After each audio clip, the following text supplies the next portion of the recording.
my lovely friends, it's Margaret, and it is time for another Fresh Reads Friday.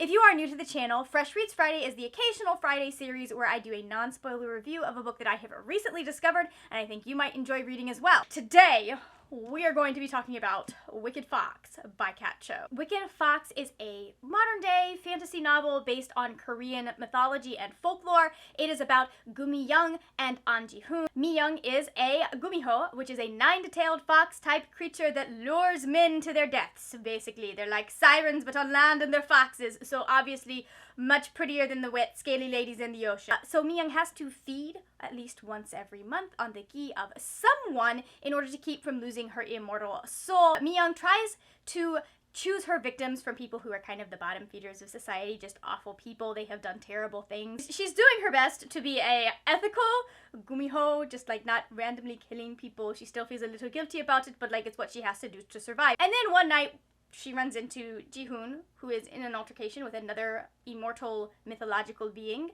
and she saves Ji-hoon's life, but in doing so, that kind of causes her to lose her fox speed or her soul, the soul that she has as a gumiho that needs to be inside of her. And the rest of this book is just basically her trying to figure out how do I get this back inside of me so that I don't die, so that I can stay immortal. So general thoughts are just, I gave this book 5 stars. I absolutely adored it. It did not disappoint. It kept me invested from start to finish. I actually finished this in 3 days as an audiobook. I've been having issues listening to audiobooks and finding audiobooks that are grabbing me in general because most books just are not grabbing me right now, despite the fact that I'm enjoying them. This had me on the edge of my seat for 3 days.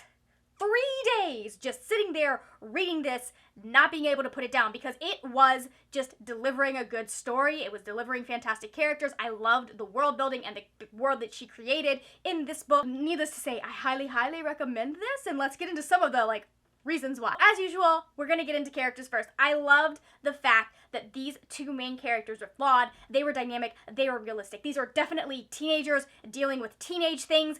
One of them also having to deal with the fact that she has mythological things going on. That was so, I loved how she balanced that, how Mi-young is trying to be a normal, fit-in teenage girl because she has to be, because they need to be where there are people so that they can eat.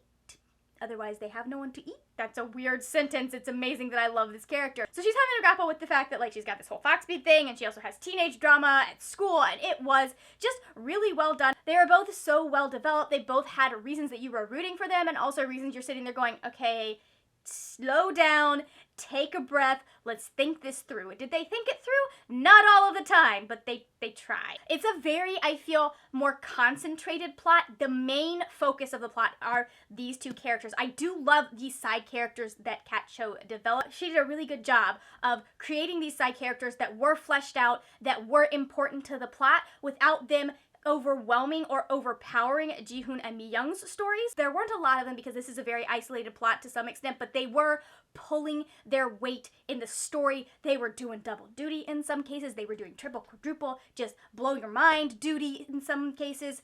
That probably sounded wrong. I don't care, we're keeping it in. You really got your bang for your buck with most of these side characters. So going into the plot was angsty and fast-paced, and that is something I like. Angst at any pace is gonna make me happy, but it was angsty and it was pulling you along through the story. I was not so much reading this book as it was reading me. There was a little bit of a drag towards the end of the 2nd act, the beginning of the 3rd act, where it was a good moment, but the moment or the attitude or what the characters were kind of grappling and dealing with went on just a little too long and was starting to maybe grate on my nerves a little bit. I do have to point out that part of why it was annoying is because it was realistic, and I could see myself sitting in that moment as well for way too long. So, I can't really get mad about it because the characters needed the time to process and work through some of that, but at the same time, it was a little bit much for me at the time. However, didn't really affect my enjoyment of the book overall. It was something that I didn't really think about until I was like, okay, how do I say this book is not perfect? Because obviously I can't be, oh my god, this book is perfect, because no book is. I loved the fact that this book keeps you guessing. Maybe if I'd had more knowledge of Korean mythology, I don't know if from what I understand, this is just based on aspects of the Gumiho mythology. I don't think it's based on any one particular story.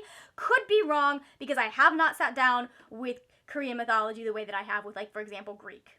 Basically just Greek. I'm obsessed. Even the stuff that you did see coming, you're sitting there going, oh, no, this is worse than I was expecting. What are we going to do? Like, it was creating so much just anxiousness for these characters when you could see what was happening. It was foreshadowing done very well, because there are some things that are foreshadowed and some things that are not. And they both hit you real hard. This was one of those books that probably I should not have listened to at work, because it's not a good book to be going, oh my god, while you are reading or while you're at work. But I managed not to do that, but oh man, I wanted to. This definitely had the tropes. I am a K-drama baby. I've watched like 2 or 3, so I only recognized, I feel like there were some things that were definitely probably tropes in K-dramas, but I only recognized a handful of them. This is based partly, like, Kat Cho did want to incorporate some of those K-drama aspects in this, and she did a really good job of doing it, because oh my goodness, the angst, and just the dynamics between characters, and I just beautifully worked all of those, like, very classic tropes into the plot and how things worked out.